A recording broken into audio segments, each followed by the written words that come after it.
Hi, my name is Dan Paulson and welcome to this video. I continue to use the term templates to describe the common framework, the common scaffolding that I see myth and religion built on, but I think that term needs to be looked at differently. My name is Dan Paulson, welcome to the channel, and let's talk about that in this video. The farther I get into this, the more I understand it, the more I grow and the more I need to make changes. And the term template is one I realize I've got to somehow work around that term template. What I'm seeing is a template, but template is not a good term to use. I would liken it to someone saying, I am religious. What does that mean? Taoist, Buddhist? You look inward? You try to heal yourself? You look at your pain? Or is it in today, the most extreme Abrahamic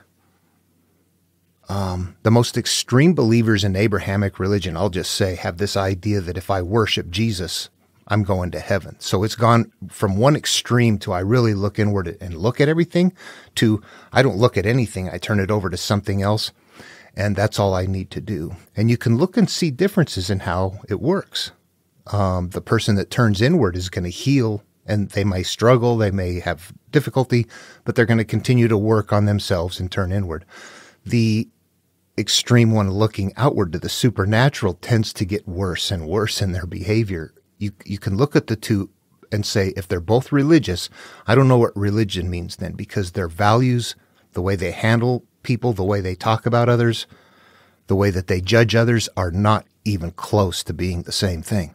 It's not descriptive. It's like saying, you want to know where I'm from? I'm from Earth. There. It's not very detailed. Template, same way. I could have a template that I use to paint a border around the upper edge of the wall so that the flowers stay consistent in the pattern throughout or something.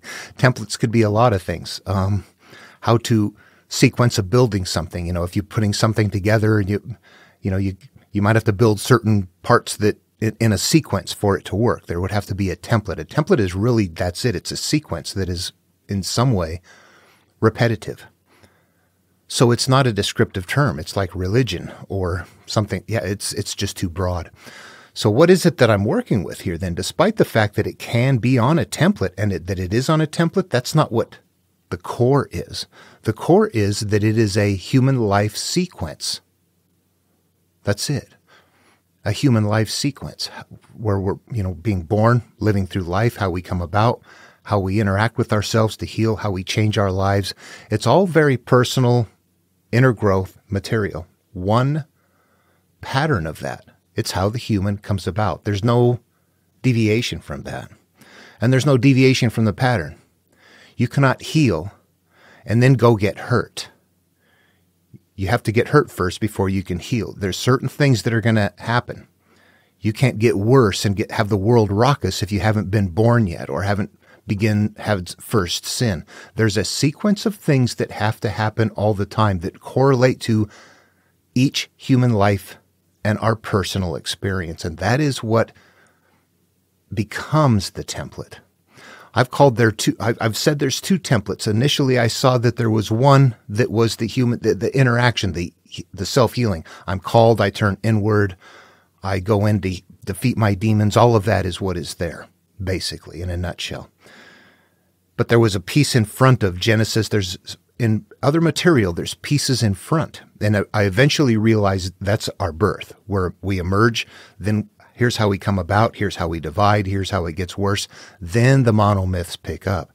So that became a different template to me. It was like the human life sequence and then the healing template. I now look at it as one continual path. It's not separate templates, although you can call it separate templates. For the person that goes on the path and turns inward, it's only one. I emerge, I'm born. Life is going to cycle. Pain cycles around. My experiences need to be interacted with. I need to go look at them and deal with them instead of hiding away from them. I need to become accustomed to them and find a way to heal from them so that they stop hurting my life. Then I emerge from that and look for ways of filling my life with more positive things as opposed to negative things. I move on to something different that is of my choosing as opposed to something that that I'm dragging with me that is eating me alive. At any rate, okay, that's basically what the pattern is. That pattern, then you can say, here is this pattern. That becomes the template. That becomes what mythology is written from there. From creation, it goes on from there into monomyths. The Mahabharata, the Hindu, all of Hinduism is based in the same thing, from a birth and then on. All of them are based in the same kind of a sequence like that. But when you turn them inward, it is our birth. The story is containing our path, looking outward. At any rate, okay, I wanted to say that. I realize that term template has been the source of confusion.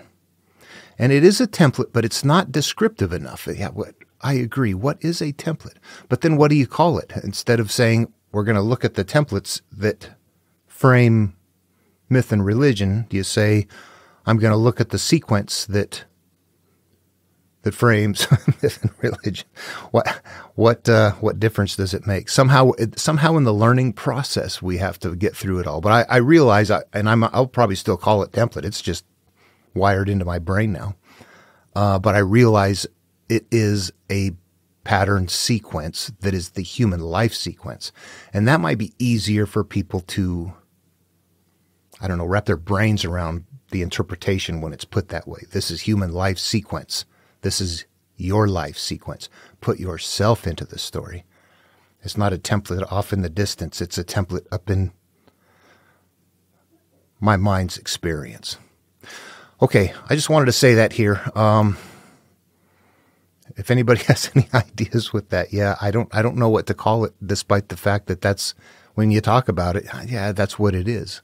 It's a common sequence. A human life sequence is what frames them all. What I'm finding right now, though, is having incredible complexity adding into the stories in Genesis right now, because they're not simply telling a human life sequence story. At the same time they're doing this, they're beginning to create this kind of number and word game thing that is creating a pattern of places, of mental places and times. Like the number 7, for example, becomes number 7, number 3. Well, you see it in my other work. I don't want to repeat everything here. But they're creating a bunch of different ways to now go back as the story goes on and reference back to something, because they're going to keep going through that same pattern of events, that same sequence of events as they tell the stories. However, the stories are made up in ways that they're going to sound different. They do sound different, don't they? If they're repetitively on the pattern. So anyway, those layers of density are in there with words and techniques that they're using. And they were in a position where they had these memorized, so they could draw it all up kind of 3D. We're not doing that. So we're missing a lot by not having it memorized. I'm using some search on the computer here in words to find patterns and to find where things are. And I'm finding that that's what is helpful. But it also, in doing so, I'm finding that there are techniques they're using in there that kind of get your attention. You know, they're repeating something in patterns. And that as we're going through and reading these, just becoming aware of those patterns. And when we see something that's repeated in a funny sounding way, we stop and analyze what they're doing. You know, what is the word?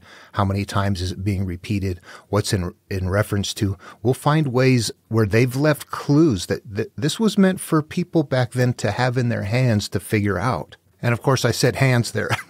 That's an analog. They have it in their mind. They don't read, they don't write. There aren't any schools. It's a storytelling culture. And this is how people communicate. They can talk just fine. There's just no material yet. They haven't got there yet. This is advanced storytelling. In fact, let me show you a quick example of what I'm talking about. This is going to be in the next video. This is just ahead of us. This is a point where Abram and Sarai have just been sent on. I'm not going to worry about the story. Let's just look at what I'm talking about. There's something here that says, and Abram journeyed on by stages toward the Negeb. Now that got my attention just because the journeyed on by stages. I don't see that very much in my readings. Where what pops into my mind is Jacob's ladder, steps from one place to another. And I think, oh, stages, steps. Yeah, that's it. Sequence. Now there was a famine in the land, so Abram went down to Egypt to reside there as an alien. So he's residing as an alien. That's something we've run into. The Negeb. So he's moving on in stages towards the Negeb. If we go further down, what we see is there's a point where he actually left with his wife, left Pharaoh, and Abram went up from Egypt, he and his wife and all that he had, and Lot with him, into the Negeb. So they went from stages to the Negeb, had this experience with Pharaoh, and then arrived at the Negeb.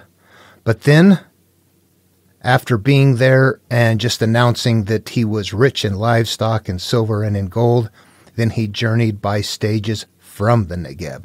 So there it's mentioned 3 times, the Negeb. It pops in 3 times quickly. And it was in stages from and as well as stages too. All right, so I looked up Negeb, and Negeb is a desert region, and it's a desert region. That's it. On the template, it's going to be a barren place, an empty place. There's a lot of detail if you go look it up, but basically what is being held on the template is where your life is pure. It's empty. A desert place is a good place to be desert and devoid of.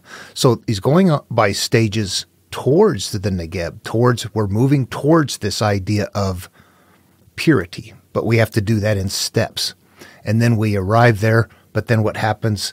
Things begin to sequence. We leave that happiness that we felt behind as we move on. When we stop and heal something, we feel better. It doesn't take long before the next thing begins to haunt you, though. So that's what we're seeing a cycle of right here. However, if we stop and think about it, what is the Negeb then? The Negeb is an empty, devoid place, which means that they just created right here a number 7. The Negeb can also go up where number 7 sits in our list. It's going to be another analog that means 7.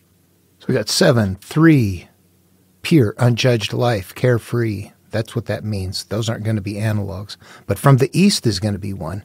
The Negeb is going to be 1. 7 and 3 are going to be all coming back to this point. They're going to be able to start repeating the story without it sounding like you have to go back to day 7 all the time. Now you can go to the Negeb, or you can come from the east, or you can start on day 3. Anything like that now becomes a possibility. Now, if we go and take a look at, I'm going to just go ahead and search for the Negeb here, and it pops up in a couple more places, 2 more places in Genesis.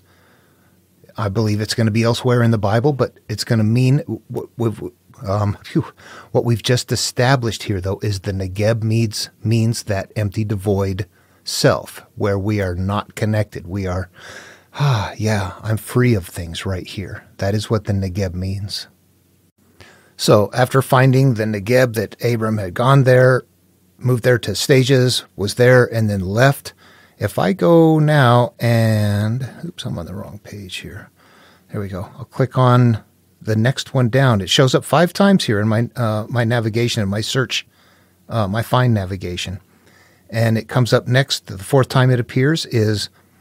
where Abraham, so Abram has now become Abraham, and he's journeyed toward the region of the Negeb. So he's going to be in that pure place there.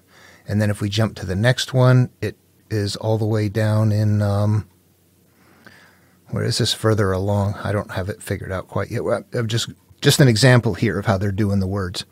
Now Isaac had come from Beer Lahai Roi and was settled in the Negeb. So that's a point right there. We know at all of these points in the story, we can tie this now to that day 7. This is a part of us where we are Isaac, we are Abraham, we're moving along the way, but these are points that are back at day 7, along with 7s and 3s and well, from the east, all of those as well. Okay, does that make sense? You see what they're doing there? And also you can see that your mind has to be, you have to be open to being alerted to those sorts of things. You have to be able to read this like it's a puzzle. You just separate from it, look at it and go, how come this sounds weird like that? It doesn't sound right. This part sounds like Old English something, but they're not doing that. Then down here, suddenly there's like repeating something and doing something sequentially. And that happens so much in there. Pretty soon you recognize that they're each one blocks and they're repeating a certain amount of times. And those are all going to tie to something different. Search and find, and we begin to see what we would see if we had them memorized. We can access this the same way they could. We just have to figure out what they were doing. Okay. So yeah, it gets a little more dense. Like I said, there's a lot that goes into it that it takes a while to see. And, if you're following, you'll see what I mean. You have to grow into it, honestly.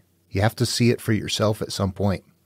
So hearing somebody say it, I mean, I can help point the direction, but honestly, I cannot see this until I figured out how to do the interpretation of the material as I'm reading it, what these component parts mean, who these people are, and what they are as a part of my psyche, what they represent, what they're doing, and how it represents a part of my life experiences. They all have to be interpreted that way, and when you can do that, then they unravel. Not until then. You have to do that. You have to be able to see it, how that story is you. You have to be that story. And it starts from the beginning of your life, from your birth, all the way up till now and beyond. Okay. Template. Human life sequence. It's a human life sequence. Love one another. See you in the next video.